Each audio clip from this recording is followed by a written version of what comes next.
우리는 계속해서 지금 영적인 무장을 한 성도들은 어떠한 가치와 또한 신앙적인 내적 기준 그리고 행동을 해야 되는지에 대해서 계속 살펴보고 있습니다. 특별히 전신갑주는 목표가 분명히 있죠. 이 목표는 오늘 우리가 읽은 11절에 있는 것처럼 마귀의 계략을 대적하기 위해서 우리는 전신갑주를 하나님 앞에 구하며 우리가 지금 준비하고 있는 것이죠. 마귀의 계략을 이기기 위함입니다. 우리를 업그레이드하기 위함이 아니라는 것을 기억하시고요. 두 번째, 이 전신갑주를 통해서 우리가 어떻게 변화되어야 되는가? 오늘 우리가 읽은 것처럼 6가지의 각각의 비유적인 그리고 실제적인 내용의 요소도 있지만 결국 이렇게 무장이 되면 18절, 19절에 보면 첫 번째로는 모든 기도와 간구로 항상 성령 안에서 기도하게 되는 역사가 일어나는 것입니다. 전신갑주를 받게 된 성도들의 나타나는 삶의 현장은 24시간 성령 안에서 자신의 인생의 결정권과 방향에 대해서 성령께 의지하는 삶을 산다는 것이죠. 나의 뜻이 강화되는 게 아닙니다. 전신갑주를 입는 순간 죄송합니다. 전신갑주를 입는 순간 저와 여러분은 성령의 사람이 되는 것입니다. 두 번째는 무엇입니까? 이를 위해 깨어서 모든 일을 인내하며 성도를 위해 간구하는 성령 안에서 하나님의 뜻도 우리가 받지만 두 번째 어떻게 합니까? 서로의 공동체 안에서 인내함으로 서로를 위한 기도가 시작된다는 것이죠. 하나님을 사랑하는 순간 이웃을 사랑하게 될 열정이 일어나는 것처럼 내가 죄인이지만 용서받은 것에 대한 기쁨과 감격을 누리는 순간 내가 거저받았으니 거저 나누는 기쁨을 전하는 것처럼 전신갑주를 입게 되면 첫 번째는 하나님의 성령 안에서 깨어 기도하게 되어져서 하나님을 찾게 되고 두 번째 내게 허락한 가족과 그리고 교회 공동체 또한 직장의 지역사회의 사람들을 향하여 인내함으로 이걸 놓치지 마십시오. 그 사람이 나에게 어떤 피드백을 하는 것과 상관없이 인내함으로 그 사람에게 하나님의 뜻이 이루어질 때까지 기도하는 태도로 바뀐다는 것이죠. 세 번째는 무엇입니까? 내가 이것을 위해 사슬에 매인 사신이 됐다. 이것을 내가 떠날 수가 없다는 것이죠. 우리의 신앙의 본질은 하나님의 아들 예수께서 이 땅에 사시면서 정확히 보여주신 그대로입니다. 아버지를 사랑하고 이웃을 사랑하는 방식.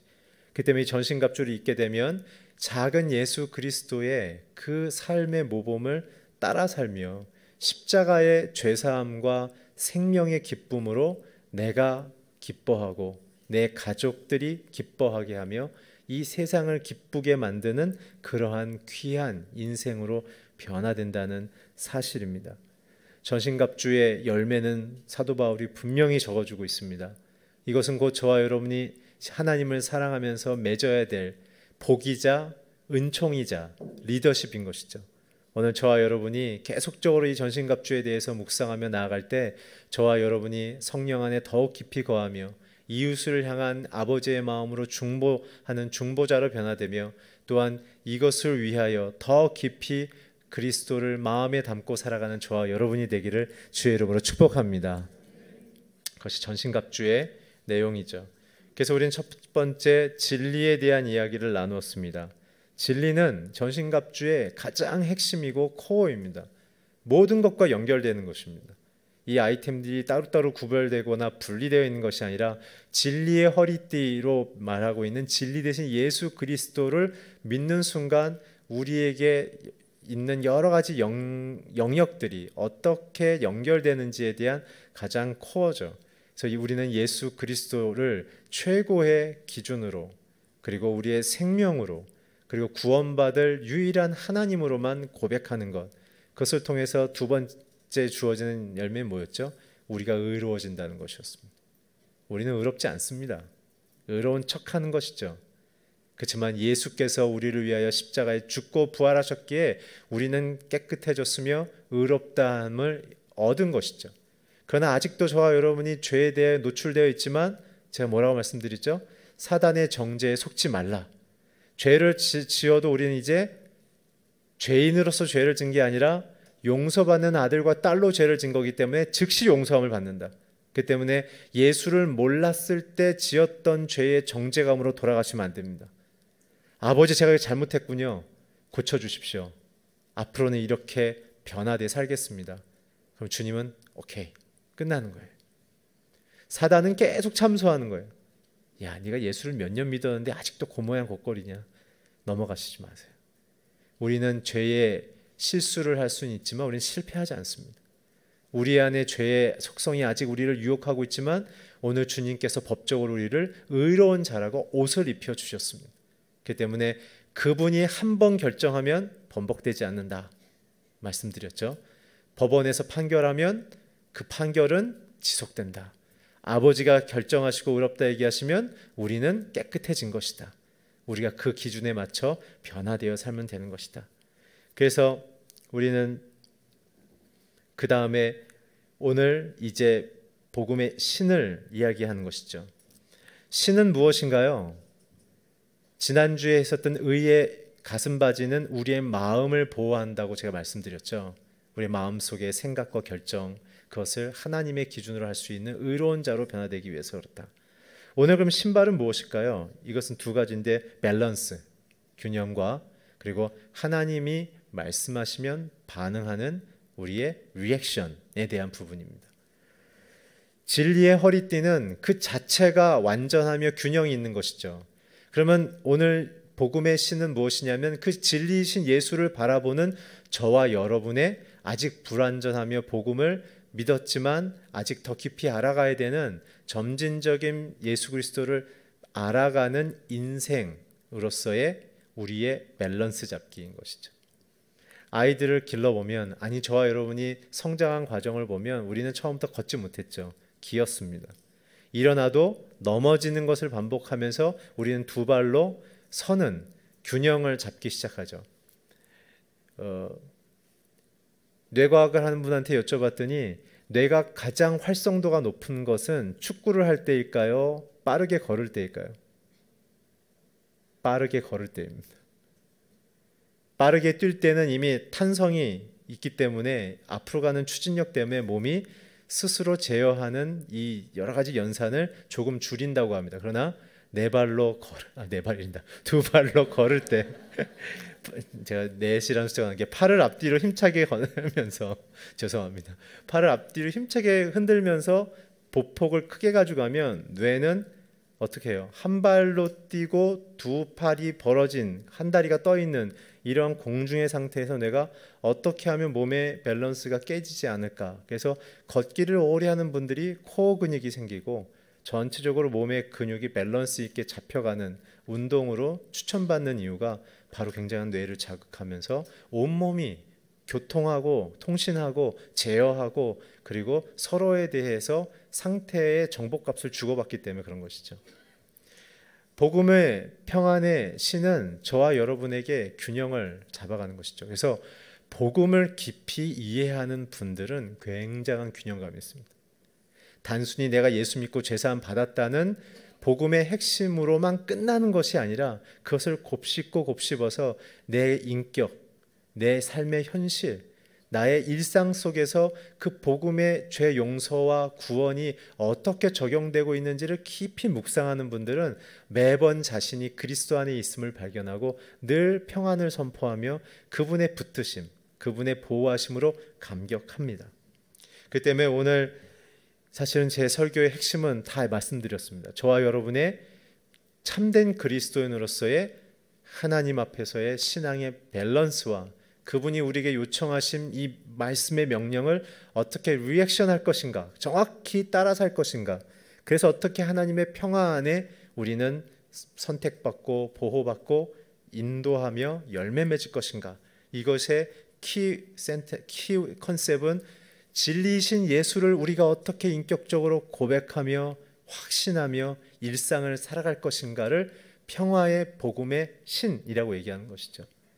이사야서 말씀이나 로마서 말씀이 복음을 들고 가는 발걸음이 얼마나 아름답냐 얘기 때문에 이 말씀이 때로는 복음 전도로 해석되지만 오늘 이 에베소서 나머지는 맞습니다. 복음을 전하는 전도자의 영향력이지만 오늘 우리가 읽은 15절의 메시지는 밸런스에 대한 이야기입니다. 왜냐하면 이 전신갑주는 복음을 전하기 위함 이전에 사단 앞에서 하나님과 우리의 관계가 어떻게 사단의 영향을 받지 않고 하나님의 사랑과 승리와 영광과 기쁨을 빼앗기지 않을 것인가에 대한 전쟁의 비유가 되기 때문에 그렇습니다. 그래서 오늘 이 부분은 내가 열심히 전도해야지가 아니라 내가 정말 복음을 믿고 있는가? 내가 정말 예수를 믿고 있는가? 믿는다면 내 일상 24시간 동안 하나님의 그 약속과 결정권과 통치와 나를 사랑하심과 나를 보호하고 복주심을 내가 정말 믿음으로 내 삶을 내어드리고 있는가에 대한 밸런스와 리액션, 이 두 가지에 대한 컨셉으로 오늘 보겠습니다. 오늘 전체적인 큰 대지는 세 가지인데요. 제가 여러분들을 위해서 굉장히 깊이 하다 보니까 굉장히 좀 많아져서 오늘 제가 그냥 자막으로 많은 이야기를 좀 하려고 합니다. 여러분 보시고 더 깊은 묵상이 있으시기 바랍니다. 첫 번째 질문은 무엇이냐면 평안은 어떻게 오는가? 이 복음으로 받는 이 밸런스와 리액션을 하는 저희 성도의 삶에서 평안은 어떻게 오냐는 것입니다. 그러면 평안이 어떻게 오는지에 대한 그 평안의 핵심이 무엇일까요? 바로 평안의 핵심은 복음을 이해하는 것으로부터 오는 것입니다. 방금 설명드렸죠. 그 복음의 핵심은 무엇입니까? 저와 여러분을 죄 용서하신 바로 예수 그리스도. 그 예수 그리스도가 저와 여러분의 인생 속에 들어오신 바로 임마누엘 하나님이라는 사실을 고백하는 것입니다. 오늘 하나님이 예수님이 그의 영이신 성령으로 우리 안에 함께 거하고 계심을 우리가 믿음으로 확인하며 승리하기를 축복합니다. 그게 첫 번째 평안에 대한 핵심입니다. 이거 놓치시면 안 됩니다. 그분이 내게 임마누엘 하나님이시다. 우리는 자꾸 내 환경을 보잖아요. 안 돼요. 내 안에 계신 예수 그리스도. 십자가에서 고통당하기까지 자기의 전부를 내어주신 예수께서 나와 함께하고 있다는 그 사실에 집중하십시오. 저와 여러분이 평안이 깨지는 핵심은 뭐냐면 예수님을 바라보지 않고 이 상황을 허락하시며 이 상황 속에 나를 어떻게 평안으로 이끄실 그 주님을 보지 않고 이 상황을 해석하고 해결하려는 나를 보기 때문에 우리는 평안이 깨지는 것입니다. 그 때문에 평안의 핵심은 하나님과 우리가 어떻게 연결될 것인가.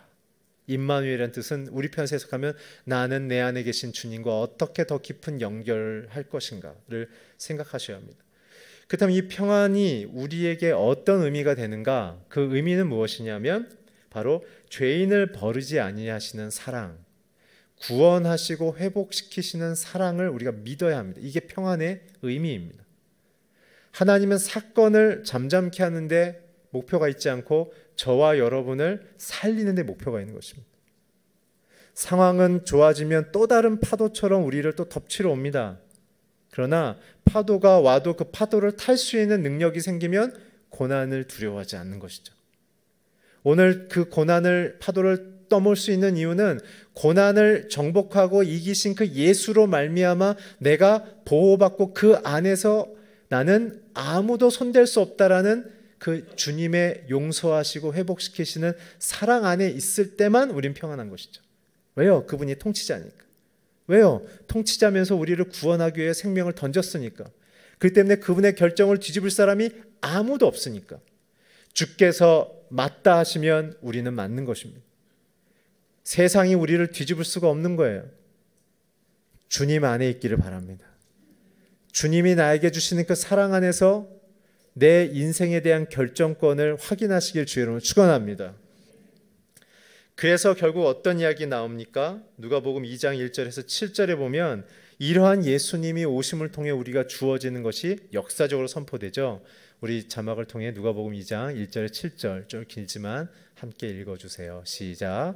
그 무렵 아우구스투 황제가 칙령을 내려 전 로마 통치 지역은 호적 등록을 하게 됐습니다. 이것은 구레뇨가 시리아의 총독으로 있을 때 실시된 첫 번째 호적 등록이었습니다. 그래서 모든 사람은 호적을 등록하기 위해 각각 자기 고향으로 갔습니다. 요셉도 갈릴리 나사렛 마을을 떠나 베들레헴으로 올라갔습니다. 요셉은 직계 혈통이었기 때문입니다. 그는 약혼한 마리아와 함께 호적을 등록하러 그곳에 갔습니다. 그때 마리아는 임신 중이었습니다. 그들이 그곳에 머무는 동안 해산할 때가 마리아가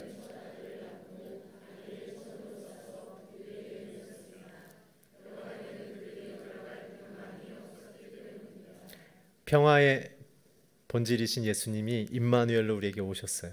오시는 방식이 굉장히 독특하죠. 힘을 과시하며 비교 우위적인 강력한 저항할 수 없는 정치적인 그 어떠한 힘을 보여주신 게 아니라 진정한 힘의 최고봉인 예수께서 가장 약한 모습으로 오셨다는 것이죠. 그 당시에 옥타비아누스는 자신을 절대 신격화했죠. 로마 황제이면서 뭐 했죠? 자기를 대제사장의 위치로 올려버렸어요. 그래서 우리가 잘 아는 것처럼 예수님 앞에 사람들이 가이사랴에게 세금을 해야 됩니까? 하나님께 세금을 해야 됩니까? 라는 동전을 갖고 왔었던 그 동전 앞뒷면에 자기의 얼굴을 새기고 앞쪽에는 소테르, 자기가 구주다, 로드, 뒷면에는 자기가 큐리오스, 자기가 온 세상의 구원자다, 주인이다 라는 이름을 새긴 동전, 그것을 자기의 힘을 과시했죠. 그러나 예수님은 어떻게 하셨습니까? 오늘 읽은 것처럼 가장 낮은 곳으로, 가장 힘이 없는 상태, 가장 위험한 상태로 오셨죠. 오늘 이런 모습을 보면서 본헤퍼는 자기의 책인 옥중서간에 이렇게 기록하고 있습니다. 제가 읽어드리겠습니다. 하나님은 이 세계에 있어서는 무력하고 약하다. 그리고 하나님은 이렇게 해서 이렇게 함으로써만 우리들과 함께 있고 우리를 도와준다. 그리스도는 그의 전능에 의해서가 아니라 그의 약하심과 고난에 의해서 우리를 도와주신다. 이 점에서 모든 종교와 결정적인 차이가 있다. 인간의 종교성은 인간이 공궁에 빠졌을 때 이 세상에 있어서의 신의 능력에 호소하도록 인간을 가르친다. 그것은 기계장치의 인간이 만든 신이다. 그러나 성경은 인간에게 신의 무력과 고난을 가르친다. 고난을 당하는 신만이 우리를 도와줄 수 있다. 이에 히브리서 기자는 히브리서 1장 2절에서 3절에 이렇게 기록하고 있습니다. 함께 읽어주십시오. 시작. 이 마지막 날에 아들을 통해 우리에게 말씀하셨습니다. 하나님께서는 그 아들을 만물의 상속자로 세우시고 또한 그를 통해 모든 세상을 지으셨습니다. 그 아들은 하나님의 영광의 광채시며 하나님의 본체의 형상이십니다. 또한 그분은 그분의 능력 있는 말씀으로 만물을 붙드시며 그분의 자신을 통해 죄를 깨끗게 하시는 일을 하시고 높은 곳에 계시는 존귀한 분을 오늘 주님은 우리에게 자신의 모든 영광과 권위를 내려놓으시고 저와 여러분의 약함을 몸으로 다 겪으셨습니다. 그렇기 때문에 그분은 자신의 몸을 희생제물로 내어놓고 자기를 죽임을 통해 가장 약함을 보이심을 통해 저와 여러분의 모든 절망과 죄악과 육체의 질병과 영혼의 죽음을 거두어 가셨죠. 그때 우리는 평화를 누릴 수 있는 것입니다. 오늘 저와 여러분의 영혼 속에 우리의 슬픔과 눈물을 다 아시고 그것의 평화가 되어주신 예수 그리스도를 붙잡기를 주의 이름으로 축원합니다. 오늘 그 주님만을 바라봐야 하는 것이죠. 그렇다면 여기서 평화의 정의를 좀 내리고 싶습니다. 평화는 샬롬이라 부르죠. 이 샬롬에는 세 가지의 뜻입니다. 첫 번째는 하나님의 뜻을 온전히 순종하는 것. 그분의 뜻만이 내 인생의 절대적이라는 사실을 고백하는 성도들만이 평화를 누립니다. 왜요? 그렇게 고백하는 자들에게 하나님이 그 뜻을 이루시기 때문에 그렇습니다. 두 번째, 우리에게 주신 아름다운 인생의 그 목적인 창조의 목적으로 돌아가야 합니다. 세상이 준 유행, 세상이 준 사명감, 세상이 준 비교 위의 사회적인 성공 신화로 돌아가는 것이 아니라 내게 주신 아름다운 인생의 목적이 무엇인가? 그게 평화인 것이에요. 내게 맞지 않는 옷을 입는 것만큼 걱정과 염려가 없습니다. 오늘 여러분들과 제게 허락하신 하나님의 창조의 목적을 묻고 기도하셔서 여러분들의 직장과 가정에서 그 목적을 열매 맺으시기를 주의 이름으로 축복합니다. 이제 큰 두 번째를 보겠습니다. 그럼 평화는 어떻게 우리가 받게 되죠?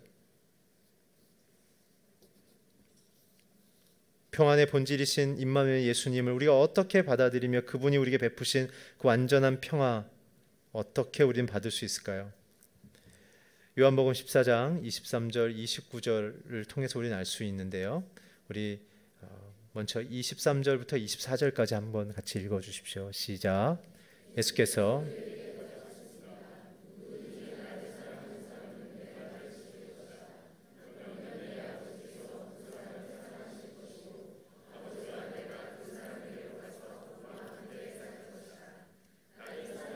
한 사람은 내 말을 지키지 아니한다. 내가 듣고 있는 이 말은 내 말이 아니라 나를 보내신 아버지의 말씀이다. 첫 번째는 전체적으로 읽어보면 이 예수께서 제자들에게 주시고자 하는 평안이 언제 선포됐는가? 예수님의 고난 전날 선포됐다는 사실입니다. 진짜 우리는 언제 평화를 맞이할 수 있죠? 우리는 언제 아침을 맞이합니까? 새벽이라는 시간을 지나야 아침을 맞이할 수 있죠. 진짜 우리가 원하는 평화는 우리의 인생의 고통을 직면했을 때 혹은 고통 속에 답이 없을 때 우리에게 참 소망으로 다가오신다는 것입니다. 그래서 예수께서도 십자가 앞에서 십자가를 피하지 않고 그 고난을 온몸으로 받아들이신 것이죠. 왜요? 저와 여러분의 인생의 현실이 어떻습니까? 고통을 피할 수 없고 두려움을 피할 수 없는 그런 약한 존재인 걸 아시기에 주님은 피할 수도 있으셨겠지만 우리에게 은혜와 평화를 주시기 위하여 그분은 피하지 않으셨죠. 또한 이 본문에서 우리는 평화를 어떻게 받는지에 대한 구체적인 내용이 나오는데 바로 예수님의 말씀을 믿고 그 안에 거하는 순종함을 통해 가능한 것이죠. 예수님의 말을 순종하고 그분의 임마누엘 안으로 거하는 것입니다. 우리를 보호하시는 방식이 무엇이겠습니까? 하나님의 약속입니다. 내 계산이 아니라 하나님의 약속입니다. 그분이 내 인생을 창조하셨고 온 세계를 지으셨으며 오늘도 이 악한 세상을 무너지지 않게 그분의 선함으로 인내하고 지키시고 이끌어가고 계십니다. 그의 손으로 붙들고 있기 때문에 우리는 평안하게 지내는 것이죠. 가장 무딘 마음이 무엇이냐 하면 별 변화가 없으면 나는 괜찮다고 생각하는 것입니다. 여러분, 그렇기 때문에 우리 주변에 보면 진짜 인생의 고통을 겪은 자들이 그곳에서 주님을 만난 것에 그러한 공식처럼 생기는 이유는 무엇입니까? 그럼 주님은 고난 안에만 있고 고난 밖에는 안 계십니까? 주님의 본질은 평화인데 그 얘기는 이런 것입니다. 평화를 버리고 평화를 찾지 않는 저와 여러분의 자기 열심, 하나님 없이도 살아갈 수 있다라는 저와 여러분의 이 고집스러운 죄성도 주님은 끝까지 추격하면서 그 고집의 끝단인 우리의 절망과 실패와 죽음 앞에서 그 문으로 빨려 들어가지 않게 딱 우리를 붙잡고 계시는 것. 그분의 사랑의 열심은 우리는 다 이해할 수 없을 만큼 크신 것이죠. 그 때문에 우리가 평안할 때 주님을 주목하지 못했던 것이고 문제가 생겨서 내 힘으로 할 수 없을 때 되니까 그제서야 주님을 바라보는 좀 송구스러운 신앙생활을 하다 보니 우리의 신앙 고백이 마치 주님은 고난을 우리에게 줘서 우리를 억지로 끌고 간다는 것처럼 아직도 정신을 못 차린 저와 여러분의 신앙 고백이 나오는 것이죠. 주님은 우리를 평화롭게 하길 원하십니다. 고난은 누가 시작했습니까? 사단의 유혹으로부터 저와 여러분이 선택한 것이죠. 주님은 우리에게 고난 주길 원하지 않습니다. 주님은 우리가 불순종하더라도 우리를 하나님의 의의 길로 인도하기 위해서 절대 포기하지 않는 분이십니다. 오늘 그 의로운 주님의 말씀 안에 함께 거하여 평안을 누리시길 주의 이름으로 축원합니다. 우리 25절 26절 한번 같이 읽어주십시오. 시작.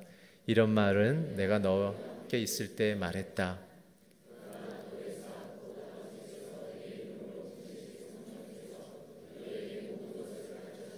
시며 내가 너희에게 말한 모든 생각을 내가 할 것이다. 어떻게 평안을 받는가? 첫 번째는 예수님의 말 안에 거하여야 된다. 순종해야 된다. 두 번째는 무엇이냐면 우리 안에 계시는 보혜사 성령께서 가르쳐 주신다는 것이죠. 우리 안에 계신 예수의 영의 음성에 민감하십시오. 그분의 메시지를 들으면 시편 23편의 길이 열리는 것입니다. 푸른 초장과 실만한 물가로 나가게 되는 것이며 사망의 음침한 골짜기로 다닐지라도 해를 두려워하지 않을 것이며 왕 앞에서도 왕보다 지혜로운 능력의 리더십이 발휘되기 시작하는 것입니다. 구약을 보십시오. 열강을 움직이는 모든 왕들 앞에 하나님을 경외하고 그의 음성을 쫓는 자들을 한 사람씩 세우는 모습으로. 왜요? 이들은 조직적인 힘을 갖고 있지만 하나님의 선지자들은 1인으로 나감을 통해 사람들의 조직에 의지하지 않고 세상을 결정하고 판단하고 심판하는 하나님의 약속만을 선언함을 통해서 세상은 하나님의 위대함을 보게 되는 것입니다. 오늘 우리는 그런 방식으로 사는 것입니다. 신앙의 힘으로 자꾸 세상의 힘과 조직을 끌어들이지 마십시오. 그것의 리더가 되십시오. 리더가 되셔서 그곳에 하나님의 평화와 공의와 정의를 선언하십시오. 그것은 꿈꾸십시오. 그러나 내가 무엇을 획득하고 싶고 내가 무엇인가를 비교 우위를 잡기 위해서 하나님께 세상의 조직과 권력을 달라고 얘기하지 마십시오. 하나님 방식 아닙니다. 그러나 하나님은 여러분들을 그 세상의 모든 리더십의 높은 위치에 세우셔서 하나님의 평화를 이 땅에 선포하길 원하십니다. 여러분들이 갖고 있는 인생의 재능을 최대한 다 바쳐서 할 수 있거든 최대한 올라가십시오. 그리고 세상의 주의 공의와 정의를 선언하십시오. 디모데후서 3장 16, 17절 지난주에도 읽었기 때문에 오늘 읽진 않겠지만 있네요. 같이 한번 읽을까요? 시작. 모든 성경은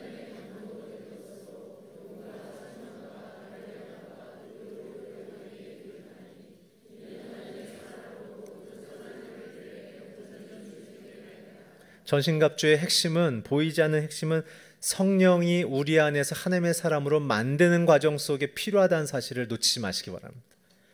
오늘 주님은 성령을 보내셔서 저와 여러분에게 약속된 언약을 우리에게 복으로 던져주시면서 우리에게 잘못된 신앙의 태도, 인격, 사회적인 관점을 교훈하고 책망하고 의로 교육하시면서 하나님의 멋진 사람으로 만들어간다는 것이죠. 여러분, 멋진 리더십이 되길 축원합니다. 계속해서 요한복음 14장 27절을 같이 읽어주십시오. 시작.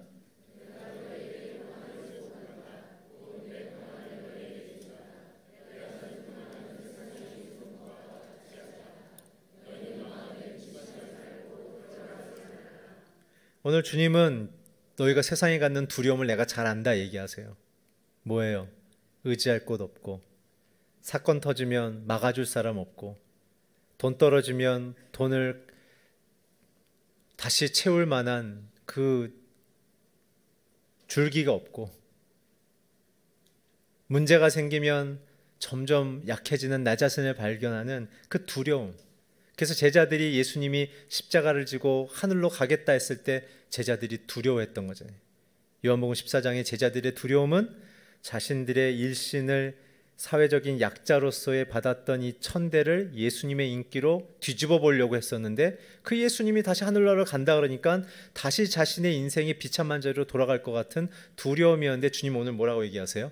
내가 너에게 세상이 줄 수 없는 평화를 준다. 오늘 주님이 우리에게 주신 평화는 앞에서 봤던 것처럼 하나님 그분이 우리 안으로 들어와 버리시는 거예요.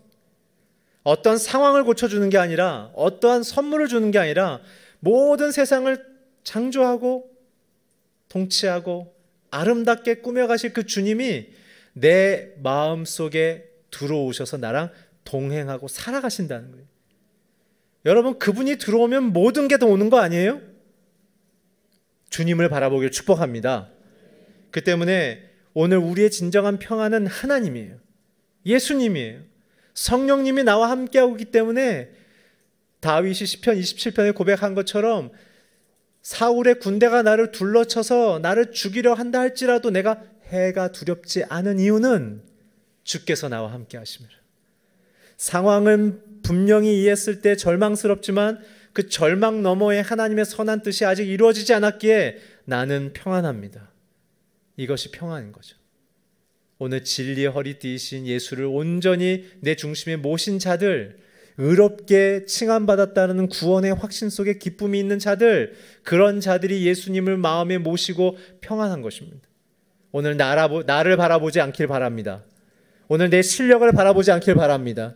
내 조건과 상황을 바라보지 않기를 바랍니다. 예수를 바라보십시오. 성령을 바라보십시오. 그분의 비전과 약속을 바라보십시오. 오늘 그것이 우리에게 평안의 핵심인 것이죠. 마지막으로 요한복음 14장 28절 29절 한번 같이 읽어주십시오. 시작.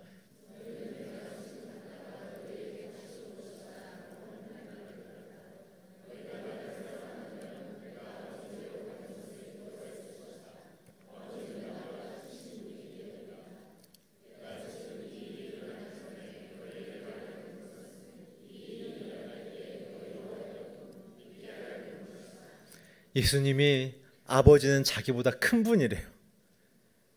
자기를 믿지 말고 아버지를 믿으래요. 오늘 여러분들이 아버지를 믿기를 바랍니다. 오늘 내 신앙을 가만히 들여다보세요. 내가 지금 뭘 믿고 있는지. 내 실력을 믿고 있습니까? 아니면 내 신앙의 경력을 믿고 있습니까? 아니면 내가 오랫동안 출석한 내 신앙의 구력을 믿고 있습니까? 아니면 교회에서 내가 이 정도 봉사하고 있기 때문에 하나님이 대충 뭐 하나 주시겠지라는 막연한 신앙입니까? 오늘 아버지가 누구신지를 정확히 믿으시길 축원합니다. 오늘 제가 계속 말씀드리고 있습니다. 아버지는 어떤 분이신가? 평안을 주시는 분이십니다. 죄에서 건져내서 평화를 주시는 분이십니다. 사단의 계략으로부터 건져내서 우리를 지키시는 분이십니다. 세상의 참소와 세상의 평가와 비판으로 여러분들이 하나님의 그 평안을 놓치지 않길 주의 이름으로 축복합니다. 자, 이제 그러면 이 평안을 어떻게 누리는가? 세 가지를 말씀드리고 싶은데요. 우리 에베소서 2장 14절에서 16절 먼저 한번 같이 읽겠습니다. 시작. 그리스도는 우리의 화평이시니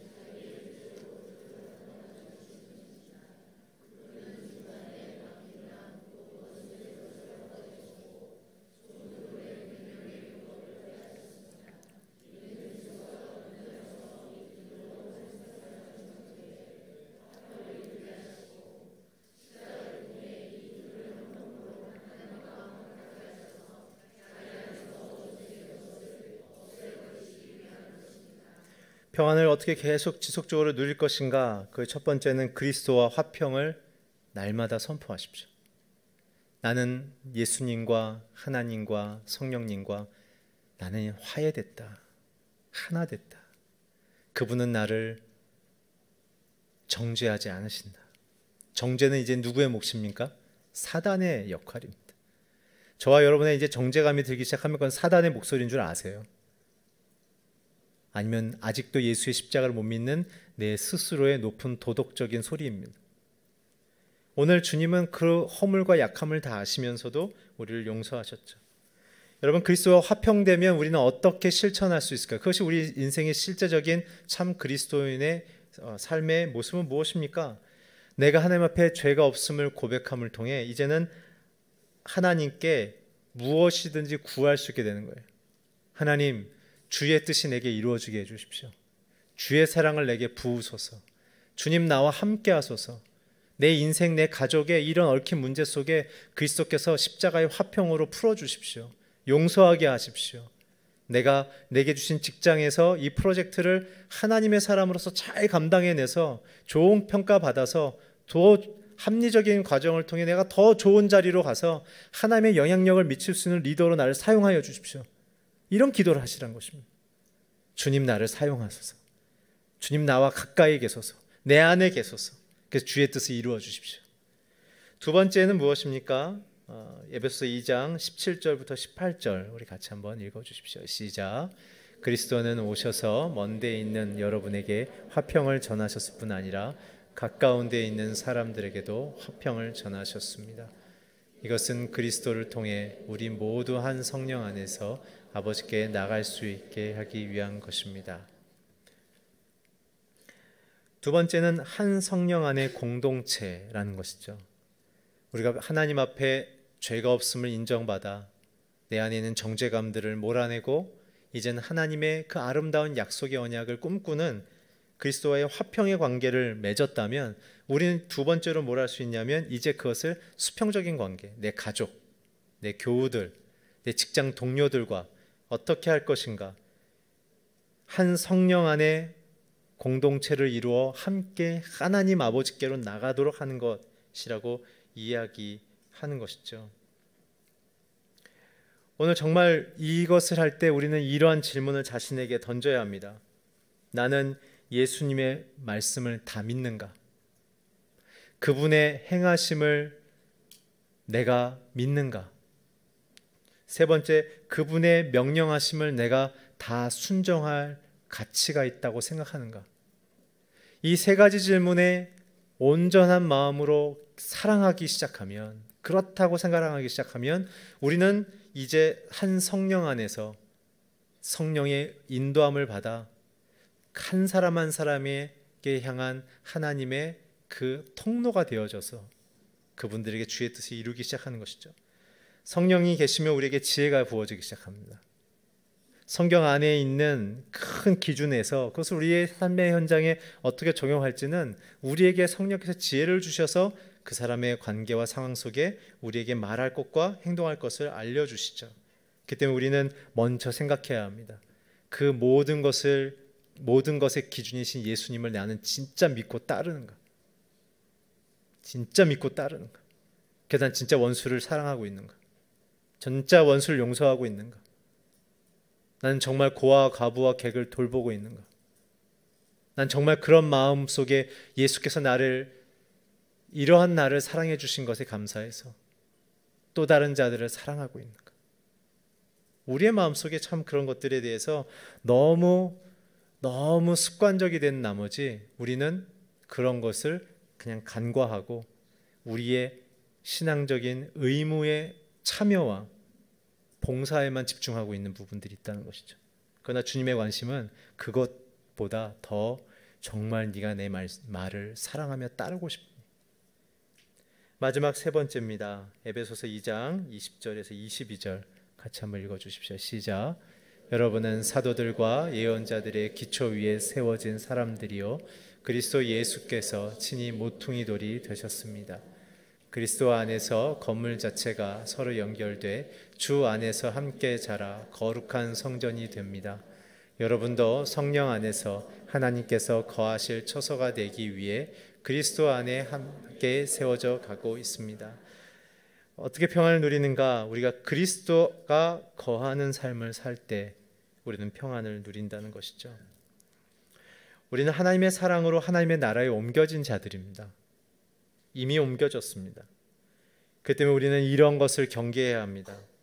우리의 마음속에 세상적인 염려의 두려움, 그리고 고민들, 그리고 죄의 유혹을 받아 우리가 그것을 선택하려는 그 영향력들을 우리는 멀리하는 삶을 시작해야 하는 것이죠. 그것이 예수님이 말씀하셨던 마음의 밭의 비유 아닙니까? 길가의 밭, 돌짝, 엉겅퀴. 사단에게 완전히 붙잡혀 있는 자들은 길가의 밭이요, 그리고 메마른 자들, 그리고 하나님을 사랑하지만 세상을 더 사랑하는 자들의 이 엉겅퀴와 같은 마음들을 이미 예수님은 간파하고 있는 것이죠.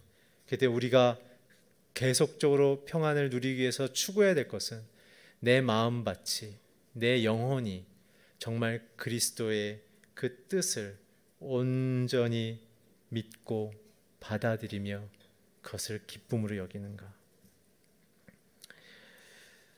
3일 전에 저하고 굉장히 깊이 교제하는 한 성도님이 계셨는데 그분은 제가 가끔 예화를 들던 분이기도 합니다. 그 1대1 은퇴한 이후에 수많은 사람들이 1대1을 하면서 예수님을 전했던 그 부부. 그 남편분은 사회적으로 굉장히 큰 활동을 하시다가 은퇴 이후에 그의 결정은 무엇이었냐면 이제 그가 할 수 있는 최선, 예수님을 전하자. 그래서 자기가 하는 이 색소폰, 그리고 하모니카, 그리고 여러 가지 악기를 동원해서 약간 광대 같은 모습으로 많은 노인 복지 시설들을 다니면서, 사실은 자기하고 나이가 차이가 많이 안 나지만 10년 안짝이지만 그러나 젊게 하고 가서 그들에게 함께 친구가 되어 주시고, 그리고 찬양도 가르치고 그러면서 마음을 나누며 교제했던, 남편은 그렇게 섬기고 아내는 교회 안에서 전도하고 1대1 양육을 하는 그런 부부였죠. 이 두 분을 보면 정말 너무나 할 얘기가 많지만 최근에 있었던 것은 이제 공동체 아우리치를 가셨답니다. 가셔서 마을 전도 집회를 하고 또 집을 방문해서 복음을 전하고 돌아오셨는데 갑자기 고열이 올라오고 몸이 통제가 안 돼서, 그런데도 그 다음날 사역을 다 마치시고 복음 전하시고 그리고 집으로 돌아오시는 과정 중에 갑자기 이렇게 몸이 굉장히 안 좋아서 바로 병원을 갔는데 조사해 본 결과 참 얼마 전에 종합 검진을 하셨는데도 불구하고 암이신 거예요. 그래서 바로 그 자리에서 입원을 하시고 2주 동안 한국에서 내노라는 대형 병원을 돌면서 진단을, 한 달 가까이 3개의 병원을 돌면서 진단을 했는데 암에 대한 이 원인을 알 수가 없음, 불명으로 나오셨어요. 그래서 이제 현 증상적인 항암을 받으시다가 저한테 전화 오셨어요. 그래서 목사님, 제가 이렇게 해서 한 달 동안 고생하고 있는데 목사님 한번 오셔서 기도해 주시면 좋겠습니다. 제가 깜짝 놀라서 내일 가겠습니다. 제가 그렇게 말씀을 드렸는데 그날 새벽에 이제 소천을 하신 거예요. 그래서 제가 갔어요. 장례식장에 갔는데 제가 놀랬던 게 한 3가지가 있어요. 첫 번째, 가서 이제 말씀을 듣는데, 첫 번째, 그분들, 제가 대전 내려오면서 많은 교제를 많이 못했지만 그분들은 은퇴 이후에 이 주님이 주시는 평안과 위로 속에 더욱 주님과 함께했다. 은퇴 이후에 사회가, 한국 사회가 자기를 주목하던 자리에서 은퇴한 이후에 그 찾아오는 상대적인 빈곤과 고통이 있음에도 불구하고 그들은 더욱 그리스도의 평안 안에서 그리스도를 전하기에 그 두 부분은 애썼다. 두 번째는 무엇이었냐면 그 돌아가신 남편분이 그랬다는 거예요. 그 항암치료 받는 과정 중에 여보, 내가 하나님 만약에 데려가시면 어떡하지? 그래서 2가지 얘기하셨대요. 하나님이 나를 살리시길 기도하는데 살리면 우린 더욱 하나님을 찬미하며 살아가고, 내가 혹시 주님이 허락하지 않는다면 우리의 인생 속에 하나님이 함께 하셨던 것과 내가 천국의 감을 통해 당신이 기뻐했으면 좋겠어. 그러면서 마지막 3번째는 장례식장에서 그 남편을 천국으로 보낸 그 권사님의 그 저를 맞이하심. 장례식장에 들어갔는데 권사님이 안 계시고 자녀들만 있더라고요. 그 자녀의 또 그 부모님을 제가 오래전에 장례를 치러드려서 저를 기억하고 있더라고요. 그래서 어머니 어디 가셨어요? 했더니 밖에 계세요. 봤더니 얼굴이 그렇게 편안하고 저를 보면서 오히려 웃으시면서 안아주시더라고요. 어떻게 이렇게 멀리서 오셨어요? 앉아서 제가 얘기를 들었어요. 근데 너무 이상한 현상이에요. 오시는 분들은 이 권사님 보면 막 우는데 권사님이 웃으면서 안아줘요. 괜찮아요. 주님의 천국 소망이 우리와 함께해요. 그래서 마치 옷만 바꿔 입으면 딱 맞겠다, 그림이. 근데 이 권사님이 그렇게 그러면서 얘기하시는 거예요. 목사님, 제가 정말 남편이 저를 기다려주지 않고 이렇게 짧은 시간에 천국에 갔지만 그래도 하나님이 저에게 은혜를 주셔서 코마 상태에 들어가는 그 순간 제가 귀에다 대고 자기가 1시간만 동안 얘기했다는 거예요. 하나님이 당신을 주셔서 너무 감사했고, 2번째, 당신과 함께 주님을 섬겨서 너무 기뻤고, 3번째, 당신이 천국 가서 하나님의 영광스러운 아들임을 지금 발견할 수 있을 것에서 나는 너무 기쁘다. 남아서 내가 나머지 일들을 살아내겠다. 저는 그 얘기를 웃으시면서 너무 행복하시면서, 그리고 저한테 그러시는 거예요. 목사님, 예수님이 우리 남편 너무 사랑하셔서 천국에서 너무 필요해서 데려가셨나 봐요. 어떡하죠? 그런 거예요. 저는 그 모습을 보면서 예수님의 참된 평화를 갖고 있는 성도들의 모습이 아닌가. 단지 죽음 앞에서뿐만 아니라 자기의 인생을 주신 하나님 앞에서 자기가 어떻게 살아내고 있는지에 대한 그 신앙적 고백인 것을 보게 되었습니다. 사랑하는 성도 여러분, 오늘 주님의 평안은 죽음도 뛰어넘는 우리의 인생의 절망과 고통과 지금 육체의 고통과 경제적인 어려움과 마음의 아픔과 여러 가지 힘듦 중에 계신 분들 계시죠? 여러분, 저와 여러분 안에는 그러한 고통들이 있지만 그러나 우리가 잊지 말아야 될 것은 그 고통은 십자가 앞에서 다 해결됐다는 사실입니다. 오늘 우리가 눈을 들어 예수를 봅시다. 나를 위하여 생명을 다 주기까지 이 고통을 끌어안으신 예수님의 그 사랑을 봅시다. 그러면서 그 주님이 나와 함께 하심을 오늘 다시 한번 기억합시다. 오늘 주님은 우리를 평안 가운데 승리케 하십니다. 오늘 여러분들을 절대 놓지 않으십니다. 여러분들 주의 평안의 평안으로 인도하고 계십니다. 오늘 주와 함께 승리하기를 주의 이름으로 축원합니다. 기도하겠습니다. 하나님 감사합니다. 나의 죽음, 나의 절망, 나의 두려움, 나의 고통 앞에서 주님은 우리를 탓하지 않고 자기의 목숨을 내어주심을 오늘 고백하며 감사드리오니 오늘 그 예수의 평화가 나의 평화임을 믿습니다. 오늘 사랑하는 성도님들께 그 평화를 부어 주시옵소서. 오늘 이리저리 아무것도 선택할 수 없을 만큼 고통스럽고 마음이 무너져 있고 힘겨움 중에 있는 우리 성도님들 계신다면 오늘 예수의 십자가만을 붙들며 나아갈 때 우리를 놓지 않으시는 그 영원하신 주의 사랑 앞에 힘과 용기와 평화를 누리며 천국 소망을 갖고 나아갈 수 있도록 기름 부어 주시옵소서. 예수 그리스도의 이름으로 기도했습니다. 아멘. 모두 함께 일어나셔서 봉헌으로 예배하시겠습니다.